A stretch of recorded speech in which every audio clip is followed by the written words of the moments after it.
Trevor here, Life Reflections through Music. Welcome and thank you for stopping by.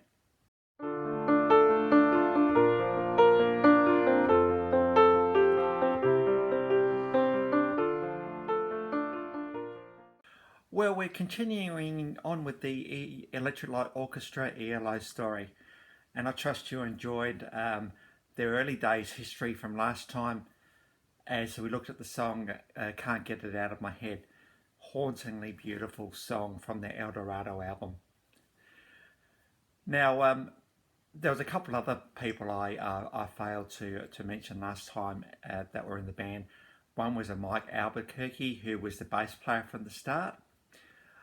Mike left the band around the recording of El Dorado, and he was replaced by Kelly Grouchett, who became a mainstay bass player and backup harmony person right pretty much through to the middle 1980s. There was also Mick Kaminsky, who was lead violinist, and he's going to be featuring today quite prominently in one of the songs I'm going to be picking. There was also Hugh McDowell on cello and a couple of other people. Also at this point too, ELO started to realise that it was just too much effort to actually continue to overdub strings one after the other to get a bigger sound. So they started recording with an orchestra from the El Dorado album onwards. And they brought in Lewis Clark, or I should say Sir Lewis Clark, to conduct the orchestra and to be involved in some of the arrangements. Now, Lewis Clark was very big in the 1980s because he also produced the Hooked on Classics series, where we saw drums getting into orchestra. So a very prominent and experienced person there. So we continue on with the story today.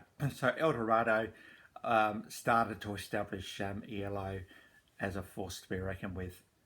In 1974 also, we saw the first of the compilation ELO albums, and there have been about 40 of those throughout their career. There seems to be no shortage of ELO greatest hits albums. Now, I think the thing about greatest hits albums, I don't think the artist necessarily has control over greatest hits albums. I think the record label just wants to capitalise on the good songs and make a bit more money. Plus, I suppose it does give collectors a chance to just get some of the best songs all on one album. I must admit, I've got a double set of ELO, and that pretty well goes through their whole career. So it's good to kind of have that as well.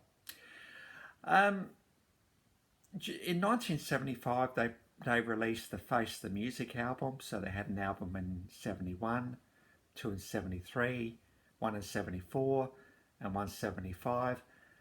And this album actually achieved gold status in the US.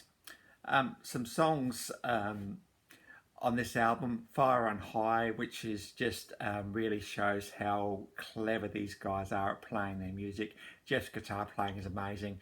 And one thing we need to talk about in ELO is Jeff's guitar playing. We had, at this point, we've got Mick on violin, we've got Bev on drums, we've got Richard on keyboards, who have I missed, and we've got Kelly on bass, and we've got Jeff on guitar. Now, he's not one of these people that says, look at me, I'm a good guitarist. He plays his guitar to fit the song. And it's incredible. And as their career progresses, you'll just see how clever he is on his guitar playing. Yes, he can do the solo stuff, but he's more than happy just to sit there and just compliment what's happening. Because after all, he's the lead singer as well, so he's got to do that at the same time. So, Fire and High, we had Waterfall. We had Evil Woman, which was a huge hit for ELO and a song that they often open with in their sets. We had Strange Magic, which has just got beautiful chord progressions in it. And we've got One Summer Dream, which is just something hauntingly beautiful about that as well. And I will include a link below to that particular song. It's come from his 2001 performance, and so it's just pretty much just him singing with the band. There's no vocals here, backups, and you can just see that he can hold a tune really, really well. So One Summer Dream was a song that came off that album. That achieved gold status as well, and so ELO were very quickly becoming a bit of a force. They were also incidentally performing live a fair bit as the support act for Deep Purple. Now, what more can you ask than that to be involved with such an iconic band? I really feel for the sound engineers on that night, I must admit. ELO sound requirements are quite exacting and quite arduous, and I was sure Deep Purple also had a lot of stuff going on. So quite a big role for the sound engineers on those nights. But yes, they were performing and getting a bit of a crowd. So the ELO journey was going pretty well up to this point, but it was going to get an even better, because I think what Jeff Lynne was starting to establish was that although he was getting success overseas with his album sales, he wasn't getting the success at home in the UK. So he needed a defining album. And in 1976, that defining album came, with such songs as Tightrope, Telephone Line, Rock Area, So Fine, and Do Ya. Every song on the 1976 release, A New World Record, would become staples on radio, as well as staples in their live sets, and just songs that people always know. If you think of Tightrope and the way that starts with its orchestral preludes, Jeff was often putting orchestral preludes at the starts of his albums. Then we got Rock Area with the operatic start and just a full-blown rock number that one is. Of course, everybody knows Telephone Line. It starts with that telephone sound, and it's got the do-what, do-do-do-do-what in the chorus. And Do You Want My Love, just fantastic harmonies in that song. So A New World Record became the defining album for the Electric Light Orchestra, both in the US and also in the UK, which would have meant a lot to Jeff. And platinum status in the US and the UK, it was a massive, massive album for the Electric Light Orchestra. And they went from this point from being a being a support act to being a frontline act. And there's another song on that album which, for those who are ELO fans, would be thinking, why has he not talked about this song yet? Well, because it's the song I'm going to be talking about today.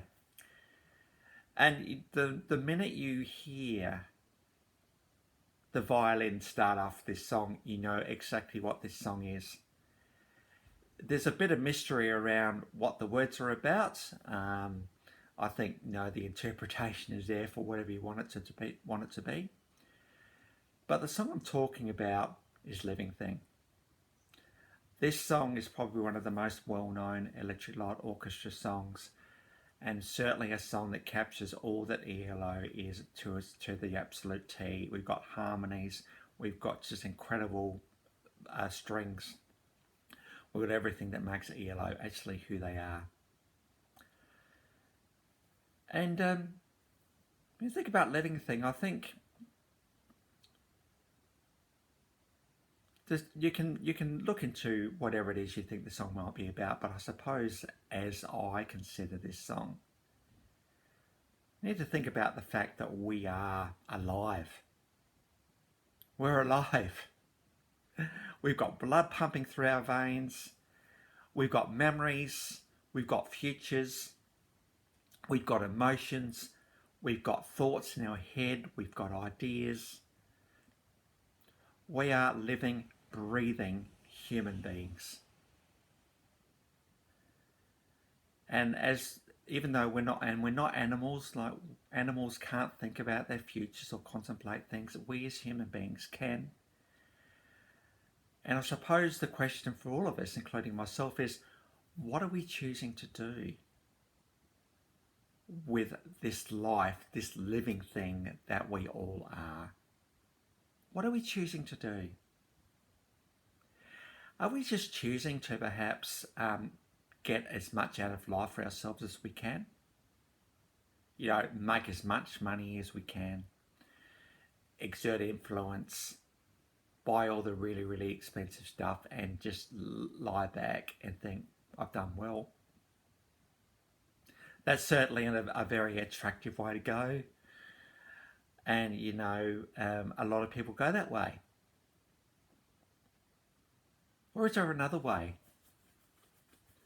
The fact is that we have life and we can share our life with others. We can choose to make a difference, a positive difference in people's worlds and people's lives. We can choose to be the comfort for someone. We can choose to be the encouragement for someone. And we can choose to walk with someone when they can't walk on their own. We have a life, we have blood pumping through our veins for a reason, and that is because there's no one else on the world like you. There's no one else in the world like me. And if we're not making a positive contribution, we're holding out on the world, and the world is missing something because we're not being all we can be. So as you listen to this song today, I think the encouragement for all of us is to work out how we can be, perhaps not so centered on self. I mean, there's no shortage of focusing on self in reality television these days. And the sad thing about reality television is people get voted out, often for being the nice, kind of person. I believe there's a better way to life than that. And that is to be a positive difference, to be a community builder in our small parts of the world. So I trust that will be an encouragement for you. What can you do today to make a positive difference in someone's life? I'll leave that one for you to contemplate, and I'd love to hear some stories in the comments below about some of the positive differences you're making. That would be fantastic. So on to the clips today. First of all, I've included One Summer Dream from the Face the Music album.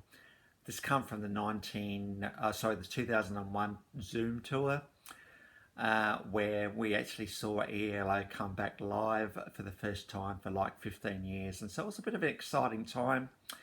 So you see One Summer Dream there. And I've needed to include 2 clips to Living Thing. We've got the 1978 version at Wembley Stadium. And here we see the original, the iconic ELO lineup all there. We've got Bev and Kelly and Richard and Mick and Hugh and of course Jeff singing live. So that's Living Thing from 1978. I just had to include that clip because this is kind of the part of the ELO journey that I'm up to. But I've also included Living Thing from the 2017 Wembley Arena show. ELO returned there so many years after their first performance, and it's just obviously with the way technology is, you can just see the difference. But I did want to refer you to ELO back in 1978, but by all means look at the 2017 version as well. There's so many more people on stage in 2017, which makes me think back in 1978, just how good these guys were to get the ELO sound as they got it. Fantastic. And I've also included a link to my commentary from my last video, which was ELO Can't Get It Out of My Head. So if you want to recap on that, feel free to have a look. And if you like this video, I suppose what I'm trying to do here is just reflect on live stream music. Please give it the thumbs up, and I'd love you to subscribe to this channel. I'd love to be able to build up a support base for this channel, which would be wonderful. So thank you for listening today. I hope it's been an encouragement for you. And until next time, when we look more at the ELO story, I'll catch you around.